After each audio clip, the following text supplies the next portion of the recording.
Out, if you're here in Clark County, you're probably going to have ballots by the 18th or by the 19th. Please do me a favor. As soon as you get that ballot, vote. Vote for every single Republican. Vote yes on all 4 ballot initiatives. And then take your ballot down to the drop box or down to the county auditor's office. And then make sure everyone in your house, all your friends, all your family, make sure they vote as soon as possible. That's going to save us a lot of resources. And that's going to allow us to allocate resources to go chase down ballots for people who don't vote consistently, but we know that they're Republicans. When I ran in 2022 against Marie Perez, we had 60,000 Republicans who voted for President Trump in 2016 and 2020 simply not cast a ballot. They didn't participate at all. So we have a lot of resources that are going to be levied to get those ballots across the finish line to make sure we have our activists going after them. So the sooner that all of you guys vote, the more resources we have to go chase down people who haven't been consistent about voting. Because you guys are out here on a Saturday night listening and talking about politics, I'm pretty sure you're going to vote. So early voting is one of our key ways that we're going to win here. I think another way that we're going to win is what I like to call the Republican superpower. We can actually talk about issues. The Democrats cannot talk about issues. That's why right now you're probably seeing a lot of ads on TV, on the internet, in your mailbox, on the radio, from Marie Perez saying that her opponent, that's me, is evil, I've got horns going onto my head, etc., etc. She wants to do anything but talk about the issues.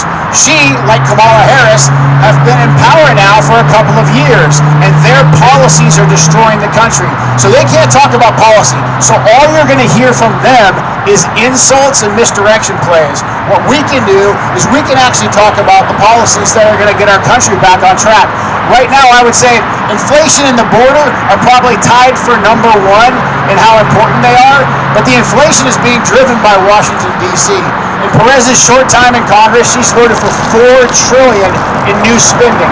That $4 trillion was printed out of thin air. That creates more inflation that we have to endure. That's why even if you're making the same amount of money as you did 4 years ago, or maybe you're even making a little bit more money, your dollar doesn't go as far because D.C. is simply doing what none of us can do. They're printing more money out of thin air and having us deal with all the inflation. There's also the war on domestic energy. Joe Biden killed off the Keystone XL pipeline. We saw gas prices shoot up. Here in Washington State, we get kicked twice. We get bad policy from Washington, D.C., and then Jay Inslee and Bob Ferguson and the Dems in Olympia say, hold my beer, let's make it worse. They add on the gas tax. They add on a bunch of horrible fiscal policy, and now our economy is circling the drain here. So those policy decisions on the economic side, we can get those under control by balancing the budget, stop printing money, make the U.S. government do what American families have to do every single month. Look at how much revenue you take in, look at what your bills are, pay the bills up front, the rest is what you run the government on.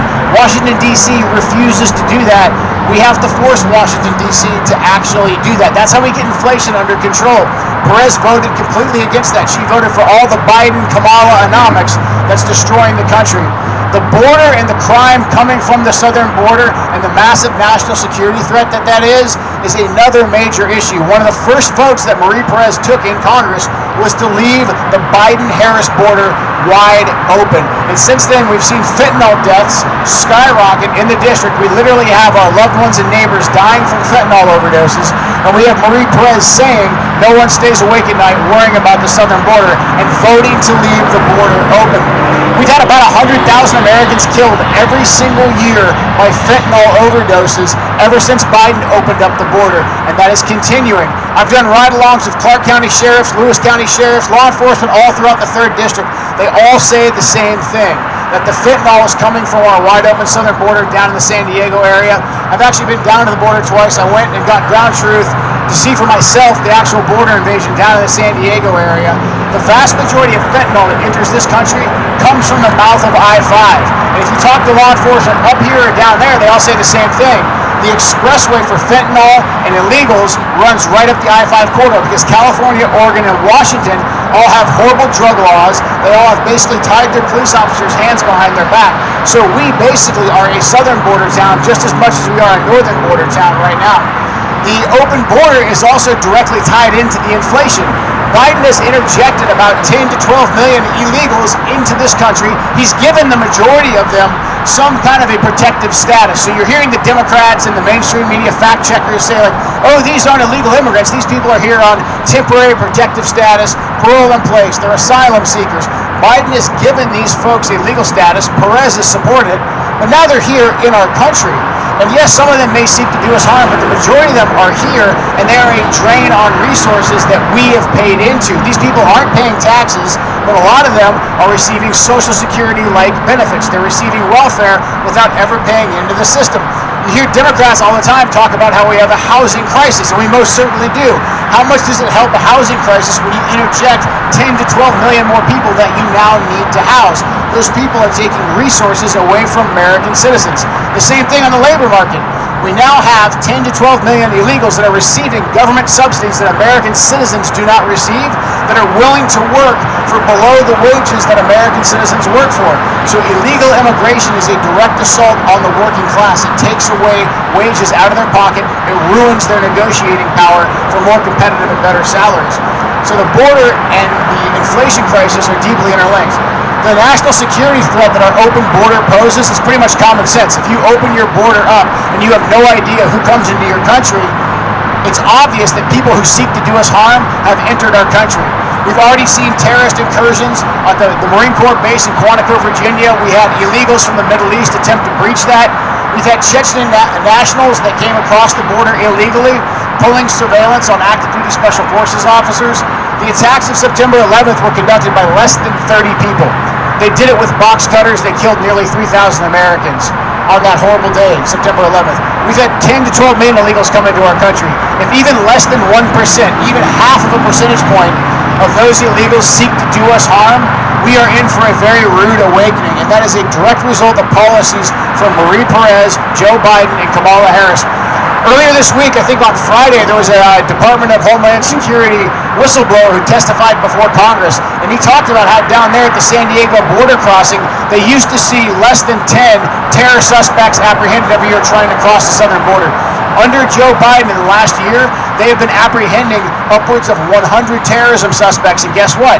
They were instructed by the Biden-Harris administration to release them into the interior of the United States. So under Marie Perez's watch, we've released hundreds of terrorism suspects into the interior of the United States of America.